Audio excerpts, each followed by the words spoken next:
Bonjour à tous, je suis aujourd'hui avec Pierre Coll, mon invité à ce talk show, troisième du nom.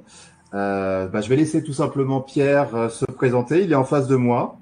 Je suis au centre de compétences SAP de Lyon, donc je suis ravi d'accueillir Pierre parmi nous. Bonjour à tous, merci Michael de m'avoir invité.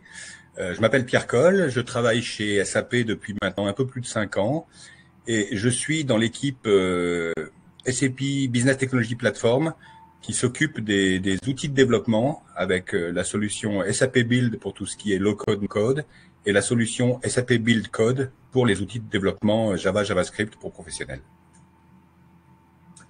Alors, le fonctionnement du talk show, c'est vous avez des questions, vous les posez en direct et je laisse Pierre tout simplement nous présenter tout simplement ce que c'est SAP BTP, SAP Build.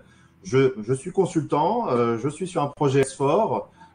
Qu'est-ce que va m'apporter SAP BTP, SAP Build tout simplement? Alors, SAP Business Technology Platform, c'est comme son nom l'indique, une plateforme technologique focalisée sur le business. Donc, l'idée de SAP BTP, l'acronyme, c'est de fournir un ensemble d'outils technologiques qui vont venir compléter l'ERP, S4HANA, mais aussi ECC pour les clients qui sont encore sur site, ainsi que les autres applications SAP comme SuccessFactors, Ariba, Concur, etc. À chaque fois que vous voulez développer une application qui interagit avec une solution SAP ou que vous voulez étendre une application SAP, vous trouverez dans SAP BTP les outils qui vous permettront de le faire en respectant un certain nombre de bonnes pratiques qui vous permettront, par exemple, dans le cas de l'ERP, de le faire en respectant la logique de Clean Core, donc d'étendre votre ERP, notamment pour les ERP dans le cloud, sans pour autant compromettre votre capacité à le faire évoluer dans le temps et sans être amené à développer trop de modules spécifiques qui seront intégrés dans l'ERP et ensuite qui pourraient compliquer sa mise à jour. Et donc dans SAP BTP, il y a les outils de développement. Donc SAP Build, c'est la solution low code, ici. Et SAP Build Code, c'est la solution pour les développeurs. Et les deux permettent de faire coopérer ensemble des équipes dans lesquelles des consultants fonctionnels et des experts métiers vont pouvoir travailler avec l'outil low code et des professionnels de l'informatique vont pouvoir développer en Java, en JavaScript et ensemble, ils vont pouvoir partager des ressources et collaborer en commun sur un projet de nouvelle application ou d'extension. Et puis, dans SAP BTP, il y a aussi ce qui s'appelle SAP Integration Suite, donc un ensemble d'outils d'intégration quand vous avez besoin d'intégrer de façon très étroite votre ERP ou d'autres solutions SAP avec des outils tiers. Et puis, il y a évidemment dans SAP BTP tout ce qui est les outils data, donc maintenant SAP DataSphere, tout ce qui est hérité du monde de la BI, de la business intelligence et du data warehouse. Et puis aussi, bien sûr, maintenant, beaucoup d'intelligence artificielle. Je suis consultant. Est-ce que n'importe qui peut faire du BTP ou du SAP Build? Tu as parlé de Java, c'est des compétences uniquement en Java? Alors, justement, pour SAP Build Code, j'ai parlé de JavaScript et de Java parce que c'est un environnement de développement pour développeurs professionnels qui ont la maîtrise de ces langages de programmation et qui vont trouver dans SAP Build Code un environnement de développement classique, sauf que maintenant, cet environnement de développement intègre de l'IA générative. C'est-à-dire que via un outil de type GPT qui s'appelle Joule, qui est une sorte d'assistant numérique du développeur, le développeur va dire à cet assistant, par exemple, je voudrais développer une application de fidélisation pour mes clients, et pour ça, j'ai besoin d'accéder aux données clients qui sont dans mon ERP S4HANA. Donc à ce moment-là, cet assistant va construire le modèle de données en extrayant une partie de données de l'ERP, et il va construire le modèle de données avec, par exemple, les clients, la liste des produits, les commandes du client sur les 6 derniers mois et la liste des produits composant ces commandes. Et le développeur va dire, bon, soit OK, ça me suffit, soit, ah non, j'aurais besoin aussi de telle ou telle donnée supplémentaire. Et là, le modèle de données est étendu par l'assistant. Et une fois que le modèle de données est OK, le développeur va dire, voilà, je voudrais écrire une application de fidélisation qui va consister à donner 10 points par euro dépensé par mes clients sur chaque produit qu'ils ont acheté ces 6 derniers mois. Sauf que pour certains produits, je vais augmenter l'incentive. Donc là, ils vont gagner 20 points par euro au lieu de 10 pour tous les produits de la gamme XYZ. Et je vais faire en sorte de leur offrir un bon d'achat de la valeur de la moitié des points qu'ils ont gagnés. Et ben, en disant ça au ChatGPT, il va créer le squelette de l'application Java ou JavaScript qui implémente ça.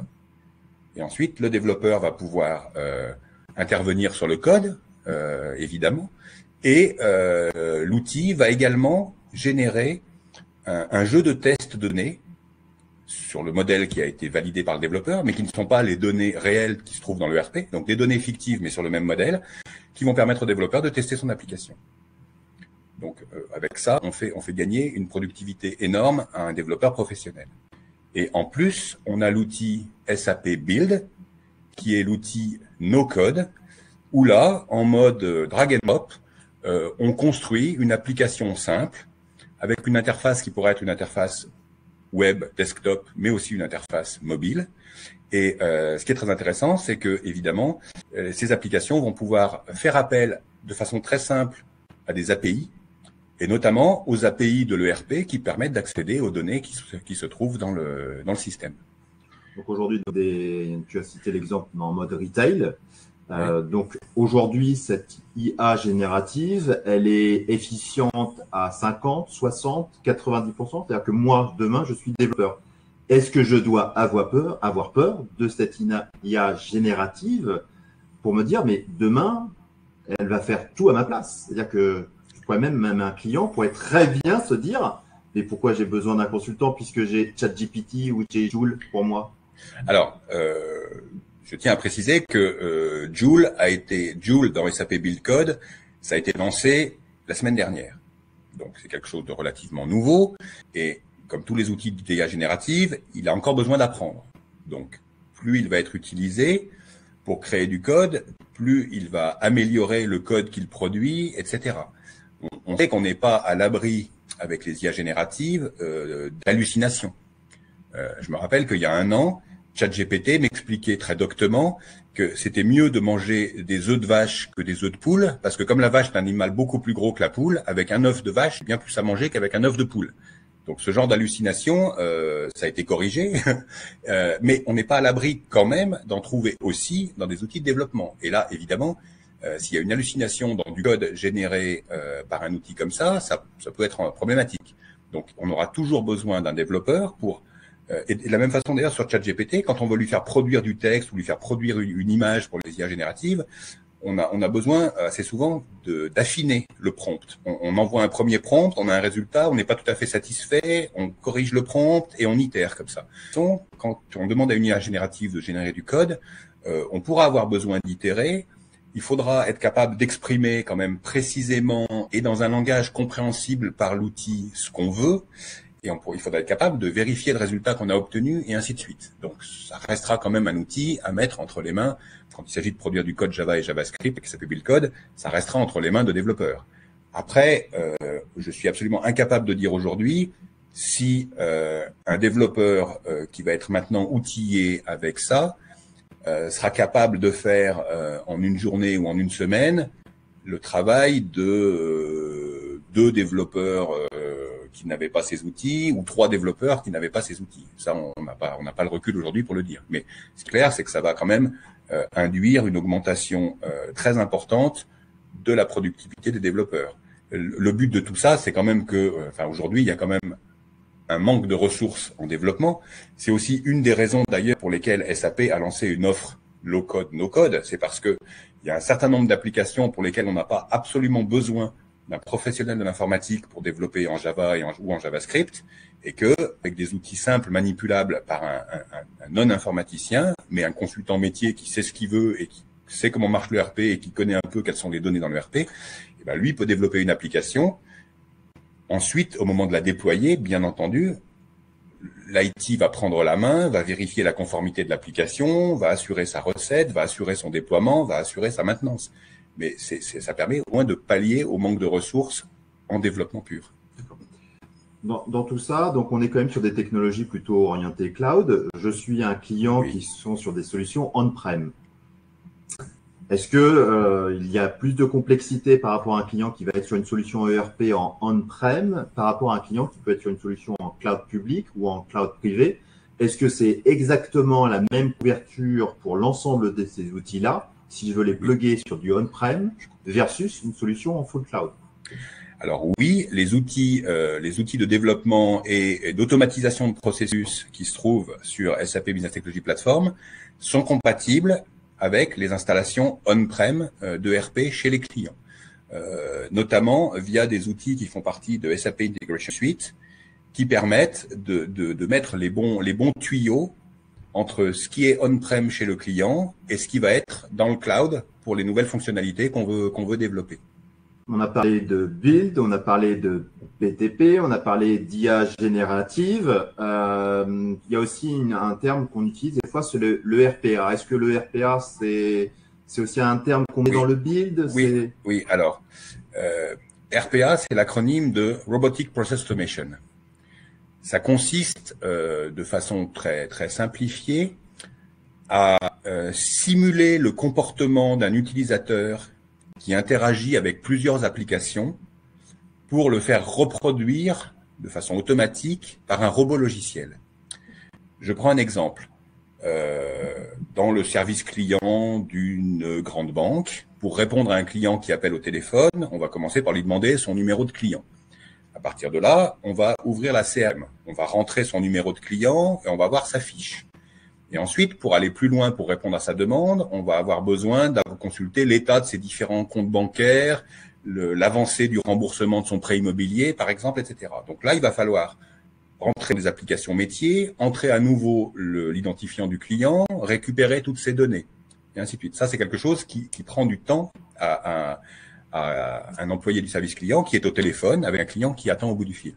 Un robot RPA, on va le programmer pour dire, une fois qu'on rentre l'identifiant du client, actuellement, tu ouvres la CRM, tu copies et colles ce numéro dans tel champ, tu cliques virtuellement sur le bouton Enter, tu récupères les données, tu les mets dans une nouvelle fenêtre virtuelle, tu ouvres les applications métiers, tu récupères l'info sur tous les comptes du client, et voilà. Et ça se fait automatiquement. Pendant que l'employé est en train de discuter avec le client, il a juste eu à rentrer le numéro de client, et tout ça se fait. Donc l'idée c'est un peu comme une super macro Excel, sauf que la macro Excel n'interagit qu'avec Excel. Votre petit robot RPA, il va interagir avec potentiellement l'ensemble des applications qui sont sur le poste de travail d'un employé ou qui sont sur des serveurs pour des applications de back-office. Et donc cette logique de RPA, c'est quelque chose qui a été inventé il y a 20 ans. Il se trouve que moi, avant de rejoindre SAP, j'étais dans un éditeur logiciel français qui s'appelait Contextor, qui faisait de la RPA avant même que le nom de RPA n'ait été inventé par les analystes de Gartner. On avait équipé des très grandes banques comme le groupe BNP Paribas, on avait équipé EDF, on avait équipé Bouygues Télécom, enfin des tas de très grosses boîtes françaises qui utilisaient cette technologie pour faire gagner du temps à leurs employés. Et il se trouve qu'en 2014, les analystes de Gartner ont découvert cette série de logiciels. Ils ont mis un nom dessus, on appelait ça Robotic Process Automation, et ça a été le début de la hype autour de tout ça, qui a fait que quelques années plus tard, en 2018, SAP a racheté Contextor pour développer sa propre solution de RPA, qui est maintenant intégrée dans l'outil SAP Build Low Code No Code. Ça veut dire qu'aujourd'hui, des gens qui ne sont pas des spécialistes de l'informatique peuvent créer par drag and drop une automatisation en indiquant les différentes étapes de ce qui est à faire, en indiquant éventuellement les points de contrôle de l'humain, puisque le workflow va pas se dérouler forcément entièrement en automatique. À un moment, on peut demander à un humain de faire une vérification, et voilà. Et je vais prendre un exemple très simple. C'est ce qu'on avait fait à l'époque chez CTLM pour l'onboarding de nouveaux clients. Donc CTLM, c'est l'organisme de crédit du groupe BNP Paribas. C'était pour Hello Bank, je me trompe. C'est la banque en ligne du groupe BNP Paribas. Et donc Hello Bank avait fait des campagnes de publicité à leur lancement, et ils avaient beaucoup de demandes qui arrivaient par le web de gens qui souhaitaient ouvrir un compte chez Hello Bank. Et quand vous voulez ouvrir un compte dans une banque française, il y a un certain nombre de vérifications qui doivent être faites au préalable par la banque. C'est un processus, on va dire, normalisé et réglementaire qui s'appelle Know Your Customer, KYC, que toutes les banques dans le monde doivent effectuer. Vous devez vérifier que votre potentiel client n'est pas un bandit recherché par Interpol, que votre potentiel client n'est pas un ministre d'un gouvernement étranger. Vous devez vérifier qu'il n'a pas d'antécédents bancaires trop catastrophiques non plus, avec des ardoises dans d'autres banques. Éventuellement, quand c'est Hello Bank, filiale de BNP Paribas, c'est intéressant de vérifier qu'il n'est pas déjà client de BNP Paribas, avec une agence, etc. Donc, tous ces processus, toutes ces vérifications consistaient en mode manuel à, une fois qu'on a reçu le dossier de demande d'inscription d'un nouveau client, avec son nom, son prénom, sa date de naissance, d'aller sur le site officiel de la police pour vérifier que monsieur Paul Martin, né à telle date, n'est pas recherché par la police, qu'il n'est pas dans les personnalités sensibles des différents pays, etc. À chaque fois, c'est un employé qui ouvre une fenêtre, qui copie et qui colle le nom, le prénom, la date de naissance, qui valide sur un bouton et on lui dit c'est OK. Et puis après, il passe à la fenêtre suivante et ainsi de suite, c'est OK. Et il le fait 8 fois de suite.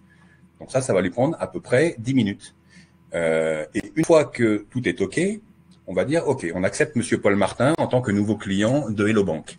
Et à ce moment-là, une fois qu'on l'accepte, il faut lancer tout un tas d'actions pour qu'il devienne effectivement client opérationnel. C'est-à-dire qu'on va lui créer son compte en banque dans le mainframe qui gère le back-office de la banque. On va envoyer une requête à Visa ou Mastercard pour lui créer sa carte bancaire à laquelle il a droit. On va lui créer son entrée dans la CRM pour pouvoir le gérer ensuite, etc. Et là encore, ça consiste à recopier Paul Martin né à telle date dans tel logiciel, appuyer sur un bouton pour lancer une action, et ainsi de suite. Et ça prend encore 10 minutes. Et entre les deux, on avait demandé à monsieur Paul Martin d'envoyer une copie de sa carte d'identité, et il a fallu la vérifier pour être sûr que c'était pas une fausse inscription. Et là, c'est un humain qui affiche le JPEG ou le PDF qui contient le recto verso de la carte d'identité de monsieur Martin pour dire que c'est bon. Eh ben, typiquement, tout ce processus de A à Z pour Hello Bank, ça prenait 25 minutes. Parce que toutes les vérifications étaient faites en séquentiel et toutes les actions pour provisionner tout ce dont le client avait besoin étaient faites en séquentiel. Si vous mettez un robot RPA, eh ben, les 8 fenêtres de vérification, il les lance en parallèle. Le copier-coller des informations, il est instantané. Et idem à la sortie quand il s'agit de créer les différents éléments que le client a besoin. Et au total, le processus qui prenait 25 minutes, il sera fait avec le robot logiciel en 3 minutes. Ça veut dire qu'un même employé qui va devoir gérer des demandes d'inscription de clients va en faire beaucoup plus dans la journée. Et comme en plus c'est un robot qui fait les copier-coller de façon automatique virtuellement, il y a beaucoup moins de risques d'erreur dans le processus. Donc voilà un exemple typique de ce que fait la RPA. Et ça, je dirais, c'était de la RPA non intelligente. C'est-à-dire que de manière procédurale, on a expliqué ce qu'il fallait faire et on fait l'automatisme. Très vite, quand SAP a lancé sa solution de RPA, on a introduit de l'intelligence dedans. C'est d'ailleurs pour ça que la solution s'appelait SAP Intelligent RPA. Parce qu'on a connecté ce robot de RPA avec des outils d'intelligence artificielle disponibles chez SAP et notamment des outils de lecture de documents, par exemple de lecture de PDF. Et là, je peux prendre un autre exemple qui sont justement liés au domaine de la finance et à l'ERP. Donc, ça va peut-être parler encore plus à nos auditeurs. On est capable de faire un robot logiciel qui va ouvrir la boîte mail d'un comptable, qui va être capable de trouver parmi les mails entrants dans cette boîte tous les emails qui contiennent des factures de fournisseurs.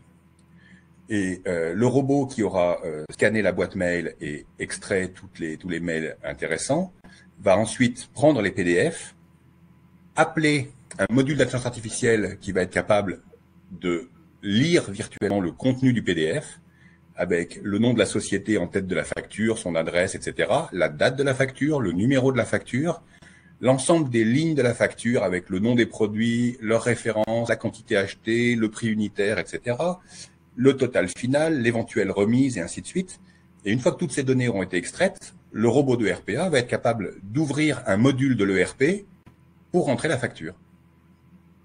Donc, au lieu qu'un comptable perde son temps à faire la miro, à lire un PDF, à copier-coller ou à ressaisir ce qui se trouve dans un PDF, eh ben, un robot va faire l'ensemble de ces tâches et le comptable sera disponible pour gérer les fournisseurs, Les écarts, plutôt, gérer les écarts entre les factures et ce qui a été vraiment livré, rapprocher ça avec les purchase orders, et ainsi de suite.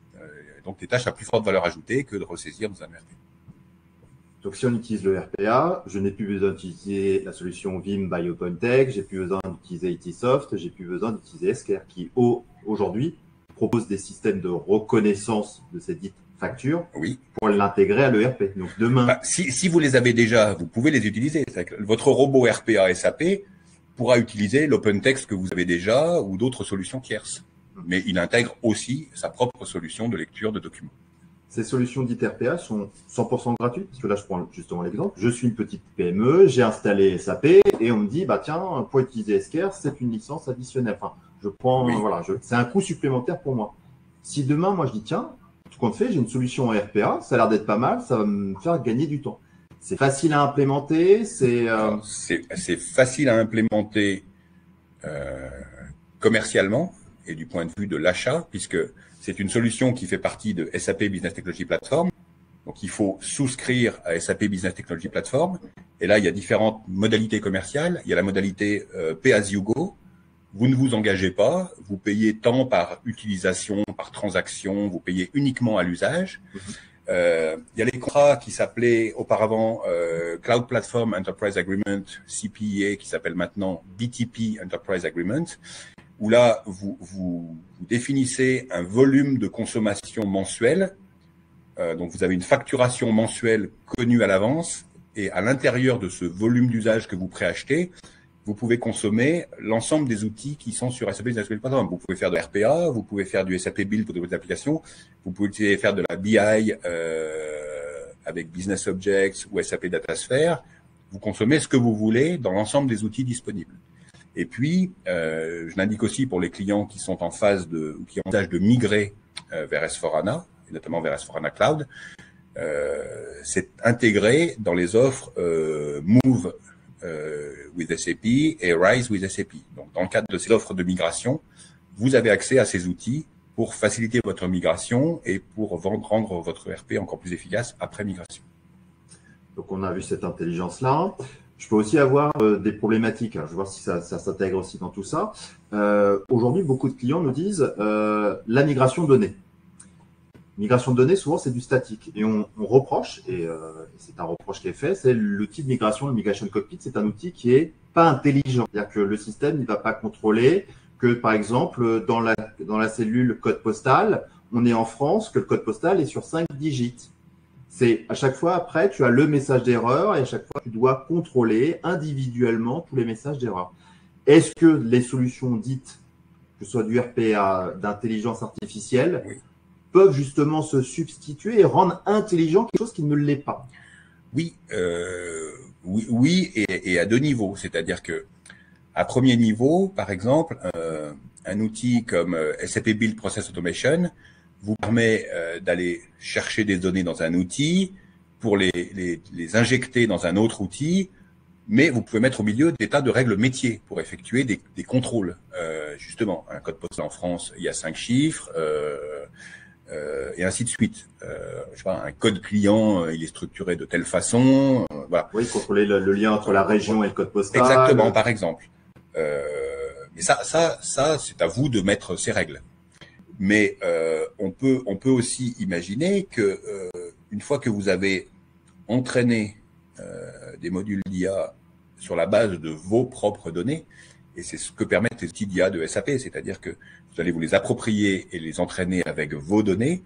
Si vous avez défini vos propres règles de nomenclature des clients et que ça induit des règles spécifiques à votre entreprise pour vérifier la correspondance entre la région et le code client, par exemple, eh bien, l'outil pourra les apprendre de lui-même. Il pourra détecter le pattern faisant que tous les clients de la région Rhône-Alpes ont un code qui commence par telle lettre, et après, il pourra effectuer de lui-même cette correction. On peut imaginer aussi une connexion j'ai renseigné le code sirène, et qu'il est capable d'aller sur, par exemple, sur le fichier web, d'aller vérifier que le code sirène est le bon. Bien sûr, les robots RPA sont beaucoup utilisés, non seulement pour interagir avec des applications internes, mais pour interagir avec des applications externes. Je prenais l'exemple tout à l'heure pour une banque de fichiers officiels sur des individus pour permettre de vérifier qu'ils ne sont pas recherchés par la police et autres. Mais de la même façon, vous allez interroger un des prestataires de fourniture de données sur les entreprises pour vérifier que telle sirène correspondra bien à telle adresse pour le siège social, etc. Et le cas échéant, pour effectuer du data cleaning sur vos propres données en les vérifiant à intervalles réguliers, par exemple.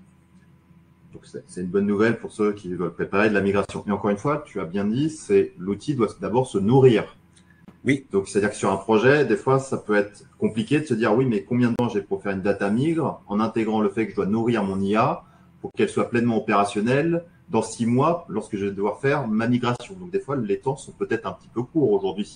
Si je dois mettre tous ces contrôles sur les sirènes, les IBAN, les codes postaux, tout ça doit être rentré manuellement ou il y a. Je dirais que pour des contrôles assez simples, c'est peut-être aussi simple de les faire manuellement, de les coder dans des règles, quoi. D'accord.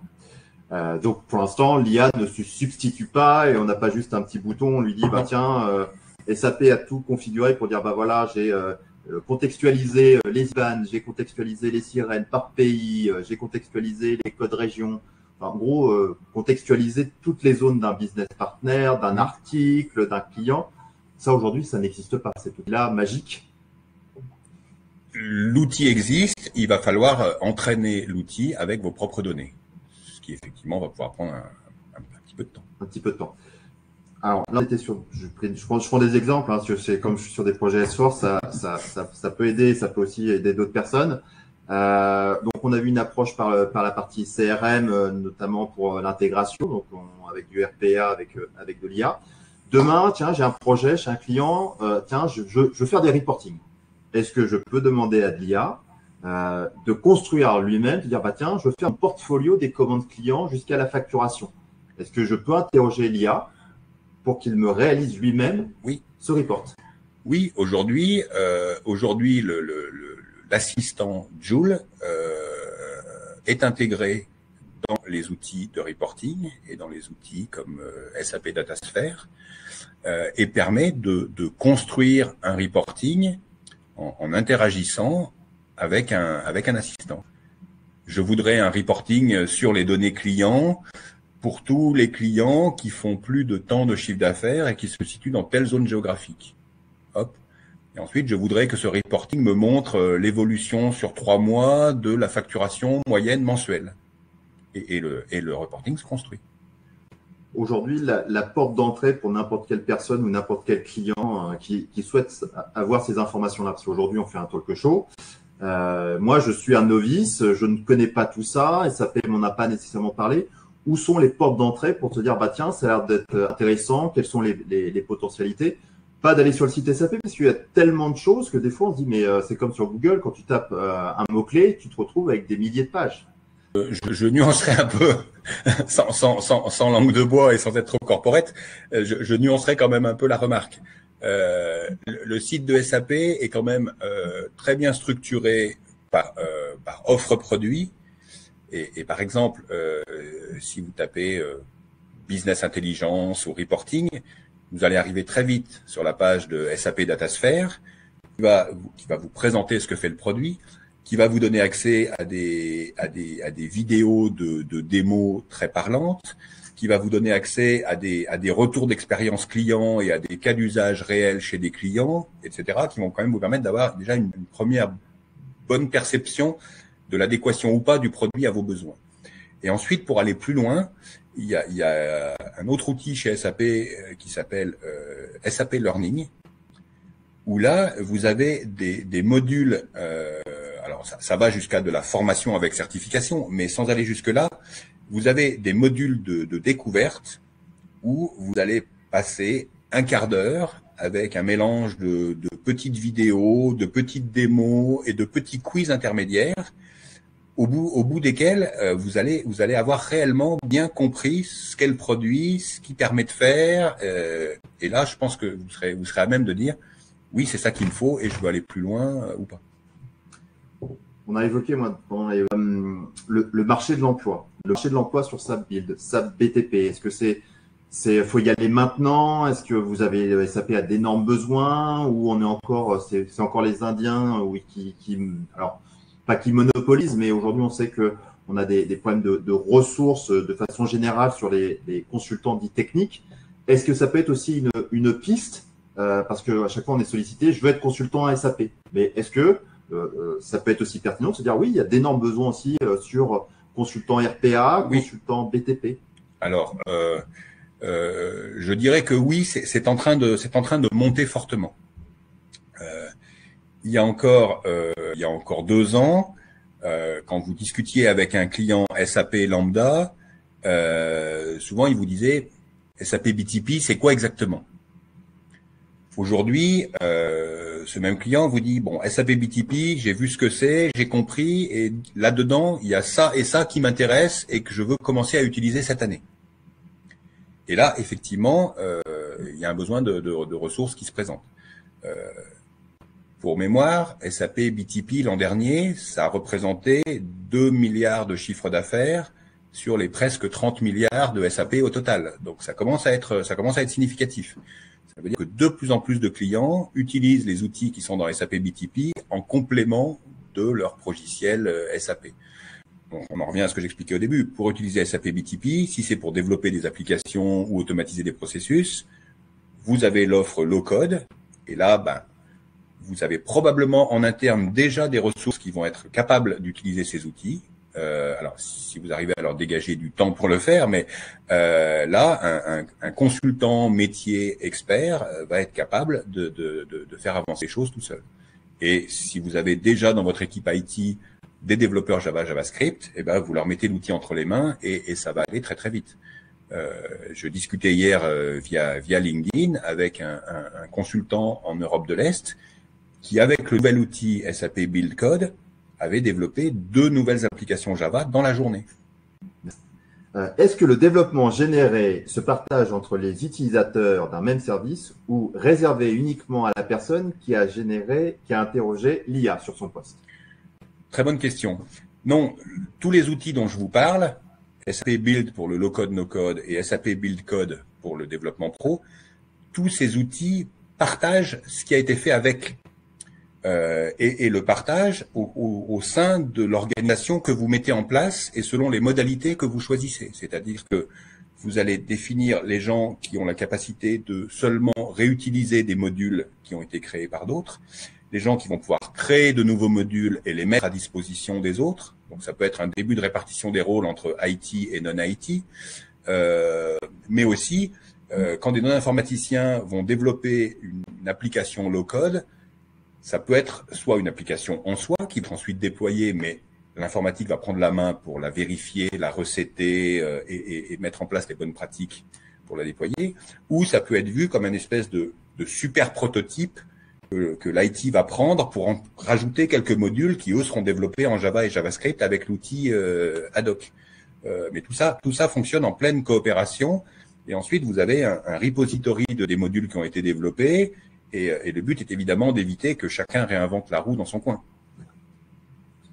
Donc en soi, moi qui est un abappeur, je ne devrais plus avoir à coder d'ici peut-être 1 an, 2 ans, 3 ans. C'est-à-dire que il y a cette fenêtre de tir pour se dire Non, je dirais pas ça non plus parce que quand on veut étendre le RP ou customiser un peu le RP, si par exemple vous voulez customiser uniquement un morceau de processus très précis qui ne concerne que la fonction finance, eh ben, vous avez intérêt à le faire en mode key user, s'il faut avec un peu d'ABAP, mais ça, vous savez maintenant le faire en respectant la logique de Clean Core, en mettant votre extension de la bonne façon dans le RP. Et pour ça, ça ne justifie pas forcément d'aller mobiliser SAP BTP et de faire un développement en Java à côté de l'ERP. Les critères de décision, enfin, d'ailleurs, SAP a publié assez récemment, depuis fin 2023, des documents très complets sur comment étendre le RP et quel outil utiliser pour quoi faire et quels sont les critères de décision pour choisir le bon outil. Et aujourd'hui, on ne dit pas le RP doit être absolument intouché et tout doit se faire dans le cloud avec SAP BTP. Non, on peut toujours faire de la BAP sur le RP. Simplement, il y a des bonnes pratiques pour le faire de façon à ce que quand vous allez upgrader votre RP à l'avenir, vous ne vous retrouviez pas dans une impasse avec des extensions qui devront être retouchées, modifiées, voire redéveloppées. Bah, tu as touché un point qui est important. Tu as parlé aussi de Clean Core. Je pense que tu pourrais faire peut-être d'en parler parce que typiquement, encore une fois, hein, on va prendre tous les consultants qui codent. On peut-être pas forcément se dire, mais c'est quoi le Clean Core? Moi, je fais par exemple un développement ABAP traditionnel. Je vais peut-être pas utiliser des CDSU, toutes ces informations-là. On a tendance à dire, est-ce qu'on fait bien ou on code bien? Et c'est quoi le Clean Core? Alors, le Clean Core, c'est un ensemble de bonnes pratiques qui ont été mis pas par SAP tout seul, mais par SAP après avoir beaucoup échangé avec de très nombreux clients de différents secteurs d'activité, de différents pays, etc. Le but est de répondre à la question, justement, comment est-ce que je dois faire pour faire évoluer mon ERP à la marge ou le customiser par rapport à mes besoins propres dans mon entreprise, sans pour autant compromettre ma capacité à le faire évoluer dans le temps et sans que ces évolutions ne me coûtent trop parce que j'aurais fait trop de spécifiques embarqués dans le RP. Et aujourd'hui, je me ferai un plaisir de partager des liens aussitôt que le talk sera fini. SAP a publié un certain nombre de documents et au-delà de documents, il y a des tutoriels, il y a un ensemble de ressources disponibles pour s'imprégner de cette logique de Clean Core et de ces bonnes pratiques et pour les mettre en œuvre dans les projets. Et c'est très important parce que ça concerne l'ensemble des clients SAP, c'est-à-dire que même pour les clients qui sont aujourd'hui on-prem, alors avec ECC ou avec S4HANA on-prem, parce que vous avez S4HANA on-prem, vous avez S4HANA dans du cloud privé et vous avez S4HANA dans du cloud public. Ces bonnes pratiques visent à faciliter l'évolution de l'un vers l'autre en accompagnant le client jusqu'où il voudra aller. On ne dit pas non plus que tous les clients SAP ont vocation à migrer dans du cloud public. Non, il y a des clients pour qui ça a du sens. Il y a des clients pour qui ça a complètement du sens de rester sur du cloud privé parce qu'ils ont des contraintes très spécifiques pour lesquelles le cloud public n'est pas une possibilité. Mais en tout cas, dans les deux cas, cette logique de Clean Core va permettre, lorsque SAP proposera sa nouvelle version de l'ERP, de la déployer et d'upgrader son existant sans avoir à s'arracher les cheveux et sans que ça coûte trop cher. Alors, on a une question d'Alexandre Bonin qui a participé au premier talk show sur Pierre. Pensez-vous que cela pourrait donner une nouvelle attractivité au métier de développeur SAP, donc aux abappeurs traditionnels, et de se dire faites du Clean Core pour justement être dans une démarche oui, alors bonne pratique. Il y a deux volets, c'est-à-dire que je pense effectivement que les développeurs SAP, les spécialistes de l'ABAP ont intérêt à monter en compétence sur cette logique de Clean Core, améliorer la qualité, la maintenabilité, la réutilisabilité de ce qu'ils développent. Et cette expertise-là leur sera utile et sera appréciée des clients parce que toute la communication que fait SAP autour de cette logique de Clean Core, elle répond aux attentes des clients et je pense que les clients vont maintenant attendre de leurs prestataires que ce qu'ils développent réponde à cette exigence. Et ça, c'est pour la partie ABAP. Et de l'autre côté, avec des outils comme SAP Build Code, n'importe quel développeur Java ou JavaScript est maintenant capable, très rapidement et très simplement, de développer des extensions pour des logiciels SAP. Donc, ça étend l'écosystème SAP à des développeurs qui aujourd'hui n'avaient peut-être pas l'idée de s'y intéresser, qui vont dire, mais après tout, moi, je développe super bien en Java, en JavaScript, je maîtrise tout ça. Il y a un marché autour de SAP BTP, et ben, je vais me mettre sur ce marché et proposer mes services aux clients SAP qui voudront créer de nouvelles applications autour de leur SAP, de leur ERP. C'était aussi la question sous-jacente, c'était les jeunes diplômés. Comment les faire aujourd'hui, pareil, hein, voilà. Comme tous les emplois techniques, les gens se disent, oh, c'est pas fun. Est-ce que c'est fun de faire du BTP? Est-ce que c'est fun de faire du Cleancore? Oui, je dirais, enfin, là encore, je leur dirais vraiment, essayez. Ça a été lancé la semaine dernière et les premiers retours sont tout récents, mais je reçois des messages de gens qui me disent, mais c'est incroyable, j'ai lancé SAP Build Code et avec Joule, en 3 heures, j'ai développé une application et j'en reviens pas.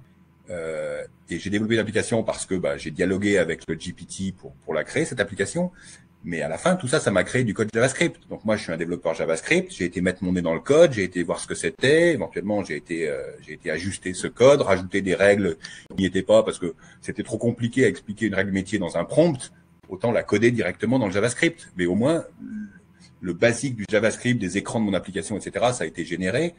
Et même pour un développeur, c'est pas forcément très fun d'aller assembler 3-4 écrans et de mettre la logique de base qui dit on remplit tel truc, tel champ est obligatoire, machin, et après on passe à l'écran suivant.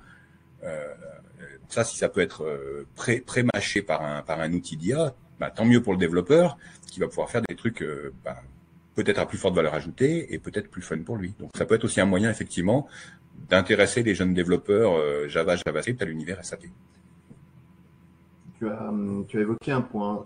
Les clients sont demandeurs, mais est-ce qu'un client, est-ce qu'il aura le réflexe nécessairement de se dire, tiens, KPC, vous avez fait votre projet soir, est-ce que vous avez bien fait toutes vos évolutions avec du Cleancore? Est-ce que un client a la possibilité de le vérifier? Est-ce que c'est facile de dire, ah ça a été fait en mode Cleancore? La peau d'un client? Oui, puisque y a un ensemble de guidelines qui se trouvent derrière Cleancore. Donc, un client peut demander à son prestataire de justifier de ce qu'il a fait par rapport à ces guidelines. Donc, ça va permettre d'engager une discussion entre le client et son prestataire sur la façon, la méthodologie, l'approche avec laquelle les développements ont été faits et le fait qu'ils sont plus ou moins en conformité avec l'approche Cleancore ou pas. Si on devait comparer les deux approches, l'une est plus rapide que l'autre. Alors, on comprend bien que Cleancore, c'est par rapport aux évolutions de son système, si on prend SAP, c'est pour 20 ans ou 30 ans. Et on met des fois en pendant, c'est-à-dire sur un projet, si je fais pas en Cleancore, je peux faire quelque chose de plus rapide. Est-ce que c'est des concepts?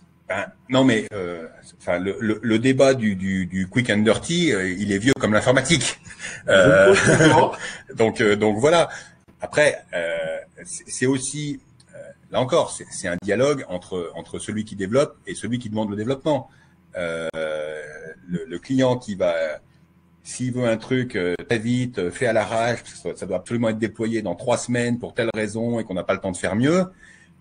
Bon, peut-être que le prestataire va dire, bon, ok, je le fais comme ça sera pas conforme au Cleancore. Par contre, on est d'accord, vous, monsieur le client et moi, qu'en faisant ça, on crée une dette technique et qu'on va se réserver du temps plus tard pour réingénierer ce qu'on a fait là en quick and dirty et le mettre propre. Parce que quand dans 2 ans, vous voudrez faire une grosse migration ou quelque chose, on aura fait le boulot et les choses auront été mises au carré et on sera à l'aise dans 2 ans. Ou sinon, au pire du pire, on se note quand même qu'on a une dette technique et dans 2 ans, quand vous voudrez migrer, vous ne vous plaindrez pas, monsieur le client, que je vous dis qu'il faut refactorer ce truc-là parce qu'on est d'accord que ça a été fait vite et à l'arrache et que ça devrait être refait proprement. Là, je vais te poser peut-être une question maintenant peut-être plus personnelle. C'est aujourd'hui, on parle aussi, quel est le quotidien? Quel est ton quotidien, toi, à la fois en termes d'influenceur et ton quotidien chez SAP sur toutes ces technologies? En quoi consiste ton travail? Alors, moi, je suis au sein d'une équipe dans SAP BTP qui est chargée de communiquer sur ces nouvelles solutions, donc les solutions de développement d'applications, low code, no code ou pro code, et puis les outils d'intégration, SAP Integration Suite. Moi, il se trouve que j'ai un background technique. J'ai un diplôme d'ingénieur en informatique qui remonte à bientôt 40 ans, mais ça me permet de comprendre ces technologies, de savoir ce qu'il y a dedans. J'ai écrit du JavaScript dans ma vie, j'ai codé en C il y a bien longtemps, je sais ce que c'est que tout ça. Et c'est ce qui me rend aussi en mesure de comprendre l'énorme pas en avant qui est fait lorsqu'on intègre de l'IA générative dans des outils de développement. Et moi, mon boulot au quotidien, c'est dans une équipe de product manager, c'est d'apporter le feedback de nos clients aux équipes qui développent les produits par rapport à la roadmap de features qui sont attendus par les clients ou de features qu'on imagine pouvoir intégrer dans le produit, même sans que les clients nous les demandent, parce qu'on pense que ça va apporter un avantage compétitif énorme.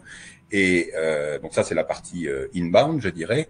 Et ensuite, la partie outbound, c'est quand on a des nouvelles releases de ces produits, et ben c'est d'être capable de faire passer le message auprès des clients finaux, auprès des partenaires, mais même aussi en interne auprès des équipes de SAP qui sont chargées de faire les démonstrations des produits, les avant-ventes, auprès des commerciaux qui sont chargés de les vendre, auprès des équipes de développement des autres produits, parce que quand je dis qu'avec SAP Build et SAP Build Code, on peut développer des extensions pour S4HANA, il se trouve qu'on a au sein des équipes produits S4HANA des gens qui utilisent nos propres outils pour proposer des modules prêts à l'emploi venant compléter le RP.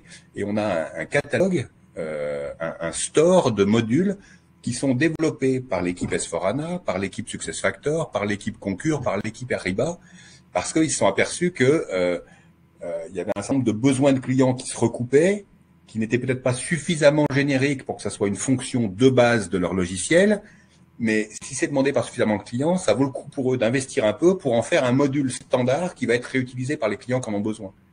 Et selon la logique vraiment de produits SAP. Donc mon boulot au quotidien, c'est de diffuser l'information auprès de tous ces gens-là. Alors via des canaux internes quand c'est SAP, via des outils. On a des newsletters pour les clients, pour les partenaires. On a des calls. Parce que nos outils SAP Build, il y a une nouvelle release tous les mois. Donc tous les mois, on a un call, les gens s'inscrivent et ils peuvent se connecter via LinkedIn, etc. Il y a 300, 500 personnes qui s'inscrivent, qui voient les nouveautés du produit, qui éventuellement posent des questions et ainsi de suite. On organise des roadshows avec des workshops dans les différents pays. En ce moment, on a des roadshows autour de BTP qui tournent dans le monde entier.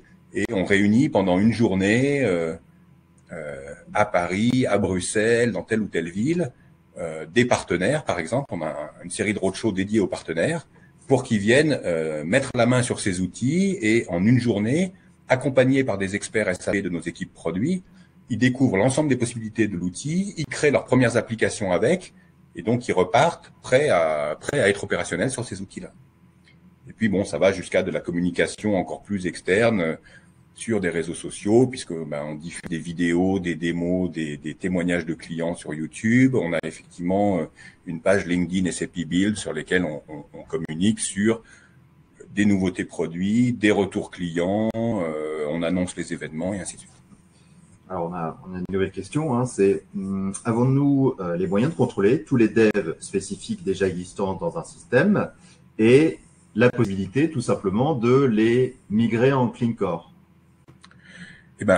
En tout cas, dans les ressources publiées par SAP autour du Clean Core, vous avez les critères qui vous permettent de décider si tel ou tel développement est compliant ou pas avec la logique de Clean Core. Donc, vous pouvez faire votre état des lieux pour ensuite décider de prioriser ce que vous voulez rendre Clean Core tout de suite, ce qui peut attendre un peu, etc., par rapport à vos perspectives à moyen ou long terme d'évolution de votre ERP. Prenons l'exemple, je vais prendre mon exemple. J'ai fait un développement là récemment chez un client par rapport à une application qui n'existe qu'en cloud public. Donc, je l'ai reproduit dans la solution on-prem. Je n'ai pas du tout fait ça dans une logique clean core. Je l'ai fait, alors pas quick and dirty, je l'ai fait propre, elle est clean. Est-ce que j'ai un outil qui me permettrait comme une petite moulinette, je rentre mon code ABAP dedans et il me dit, tiens, ça, tu aurais pu le faire en clean core ou tu aurais pu le faire de cette façon-là? Alors, je suis pas assez spécialiste d'ABAP pour te répondre, mais je ne pense pas qu'il y ait un outil de diagnostic comme ça sur du code ABAP qui soit capable de dire oui, c'est clean core à 80%, à 40%, à 0%. D'accord. Mais dans ce cas, est-ce que Joule ou une intelligence, elle serait capable aujourd'hui de dire, je mets ça dans l'IA et lui dire, analyse-moi mon code ABAP et propose-moi une solution pour que ça soit plus clean core ou différent? Aujourd'hui, non, clairement. Mais effectivement, dans l'idée, entraîner une intelligence artificielle sur un grand volume de code ABAP. Et si c'est de l'entraînement supervisé, où des experts vont être capables de lui dire ça c'est 30% compliance, ça c'est 50% compliance, ça c'est 80% compliance, qui permettrait à l'IA de découvrir les patterns sous-jacents et donc ensuite d'auto-évaluer du code, pourquoi pas. Mais là, à mon avis, c'est quand même encore un peu futuriste. Ceci dit, quand on dit futuriste en matière d'IA et qu'on voit l'année prochaine, à quelle vitesse ça évolue, peut-être que ça pourrait être l'année prochaine ou dans 18 mois, je ne sais pas. Question de Philippe Pou. Peut-on considérer l'IA comme une manière de s'abstraire du code et donc des informaticiens? Eh bien, la réponse est non. Comme je le disais au début de notre entretien, l'IA est capable de faire un tas de choses par elle-même. Elle le fait d'autant mieux qu'elle a été entraînée sur un grand volume de données du domaine sur lequel on lui demande de travailler. Donc, plus l'IA aura été entraînée avec du code Java, meilleur sera le code Java qu'elle produira. Mais on n'est jamais à l'abri du risque qu'il y ait une erreur dans le code proposé.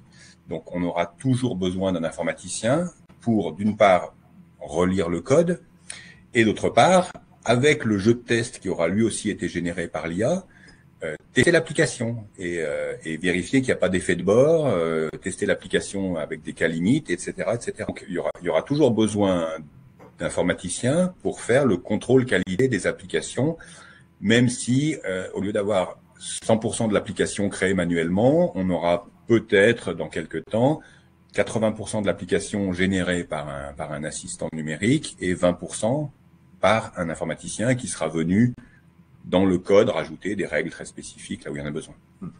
Je vais rebondir sur cette question-là et la poser non pas en termes d'informaticien, mais demain dans une entreprise. Tu as dit, prenons l'exemple, je suis dans un service où tout se fait encore à la main. Saisie, et je fais de la ressaisie de mes factures. Demain, tu as 5 personnes qui travaillent dans un service comptable.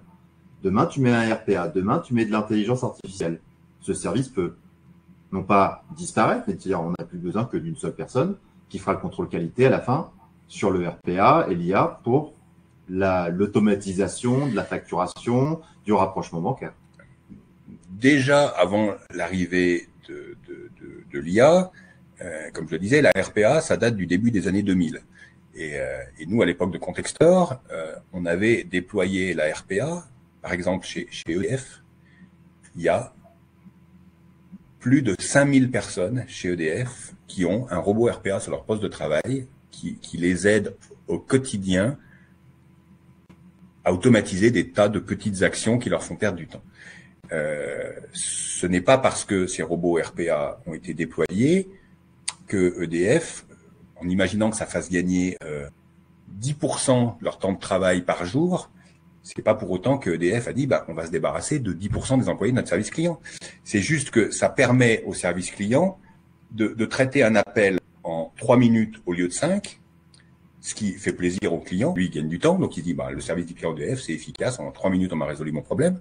Donc il y a une satisfaction client qui est créée et ça va permettre peut-être de faire monter en compétence les employés du service client pour qu'ils traitent des problèmes plus complexes et que en traitant plus vite les cas simples parce qu'un robot les y aide, les cas compliqués où il y a vraiment besoin de l'expertise, où il faut savoir que telle donnée on va pouvoir aller la chercher dans telle application, on n'en a pas besoin souvent, mais là il faut que j'aille la chercher et que je la recoupe avec celle-là pour faire ça. Et ben là ça va fonctionner. Donc vraiment on n'a pas. Donc ça reste une chimère. Alors, je ne dis pas qu'avec les progrès futurs de l'IA, ça soit pas un sujet à surveiller. Peut-être que des entreprises pourraient être tentées de se dire, tiens, avec l'IA qui va nous aider à faire les trucs 3 fois plus vite, on avait une équipe de 10 personnes, il y en a 3 ou 4 qui partent à la retraite dans les 5 prochaines années, très bien, on va pas les remplacer, les 6 qui resteront font le boulot. Mais il faut quand même s'assurer que l'automatisation apportée par l'IA ne va pas dégrader la qualité du service rendu. Parce que Parce qu'in fine, ce que perçoit le client final, c'est la qualité du service qu'on lui a rendu. C'est pas la baisse du coût de fourniture du service pour le fournisseur qui est en face. Dans le modèle de demain, sur le consultant, on parle de plus en plus de consultants hybrides. Avec l'IA, on peut imaginer qu'un consultant demain soit à la fois un consultant fonctionnel, un consultant RPA, un consultant, alors dit technique peut-être pas, mais avec le no-code, low-code, il est capable demain, ce fameux consultant hybride, de faire tout ça pour un seul client. Ou ça reste quand même, c'est-à-dire non, le consultant hybride, il pourra pas faire tout ça parce que ça nécessite quand même d'être quand même segmenté, de dire non, tu fais du BTP, tu veux rester un bon, tu restes expert BTP. Non, aujourd'hui, on a vraiment chez nos clients des consultants métiers experts qui développent des applications, qui automatisent des tâches et des processus avec SAP Build, vraiment. Alors, une question de Frédéric. Un consultant fonctionnel doit-il devenir de plus en plus un technico-fonctionnel pour conseiller ses clients? Alors, quand on dit technico-fonctionnel, hein, donc on passe le mot abatteur par un consultant avec des connaissances, des prérequis sur le Clean Core, sur BTP, sur l'IA. Oui. Je dirais oui. Je pense que dans l'évolution actuelle des choses, c'est important pour un consultant fonctionnel de savoir ce que recouvre l'approche Clean Core, de s'en informer, voire de s'y former, puisque sur SAP Learning, vous avez aussi des modules d'auto-formation à cette logique Clean Core, et de s'intéresser aussi à ce qui se trouve sur SAP Business Technology Platform, et notamment l'offre SE. Là aussi, vous avez des ressources de type free trial, donc vous pouvez installer votre environnement et l'utiliser totalement gratuitement pour vous former à l'outil et pour avancer et monter en compétence sur cet outil. Donc, je pense que ça vaut le coup de consacrer un peu de temps à ça, là, maintenant, dans le courant de l'année 2024, oui. Tu as souligné un point important, hein. Beaucoup de gens disent à chaque fois, SAP, tout est payant. Donc, j'insiste bien, on a bien des versions trial. Oui. On a le learning.sap.com qui est totalement gratuit, voire dans quelques parties. Alors, ce qui peut être payant, c'est la certification. Par contre, si vous voulez monter en compétence et que vous n'avez pas absolument besoin d'une certification tamponnée par SAP, là, vous avez des modules qui sont intégralement gratuits. Demain, alors il nous reste 3 minutes. Demain, je suis un client, je suis consultant, je peux venir toquer à ta porte et te dire, moi, je suis un abatteur. Est-ce que tu peux m'indiquer facilement quelle est la bonne formation ou sur le learning SAP, tiens, je veux faire du Clean Core, je suis un abatteur et comme on l'a souligné, hein, moi, je veux m'inscrire dans une vraie logique S/4HANA et plus faire du code à l'ancienne. Ou, Joule, comment je peux m'y mettre? Ou je suis un jeune technicien, je suis un jeune diplômé et je me dis, tiens, j'ai jamais entendu parler de SAP. Est-ce que tu peux cette porte d'entrée pour être l'évangélisateur? La réponse est oui, je peux être cette porte d'entrée. Déjà, ce que je propose de faire, c'est aussitôt cette session terminée, de mettre un certain nombre de liens sur les commentaires LinkedIn de la session pour vous permettre d'aller chercher les ressources dont j'ai parlé ici, tout ce qui est information sur Clean Core, SAP Build, SAP Build Code. Et ensuite, je suis pas forcément en mesure de répondre moi-même à toutes les questions que je recevrai. Déjà parce que je travaille dans SAP BTP depuis maintenant 5 ans, mais je suis moins proche de tout ce qui est ERP, etc. Pour autant, j'ai des contacts au sein des équipes S/4HANA et ainsi de suite, donc je pourrais être capable aussi de réaiguiller des demandes vers des collègues. Et je tiens aussi à dire que je risque d'être moins réactif à vos questions ou à vos demandes en fin de semaine parce que je ne travaille que 3 jours par semaine, du lundi au mercredi, et que je me déconnecte du mercredi soir au lundi matin.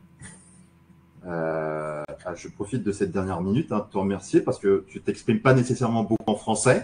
Tu es plus avec des équipes qui sont plutôt anglophones, donc c'est un vrai plaisir de pouvoir parler de toutes ces technologies en français, hein, parce que c'est vrai que l'anglais est pas forcément la langue de communication dans ces outils-là.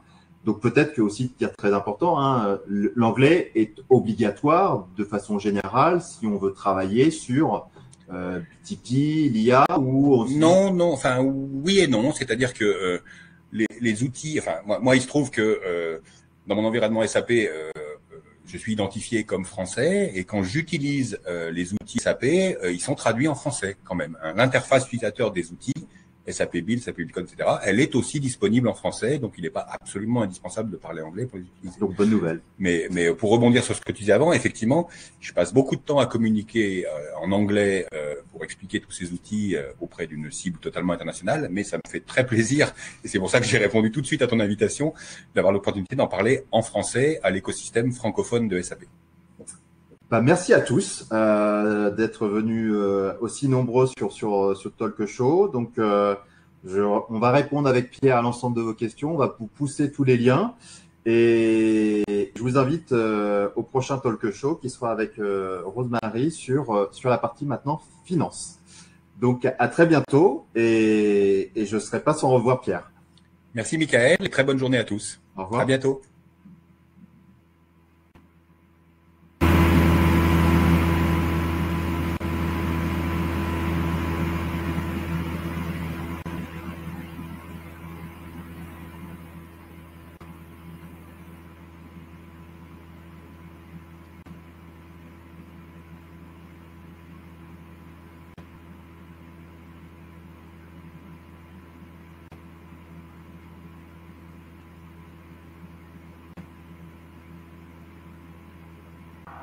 Intervention dans le taux de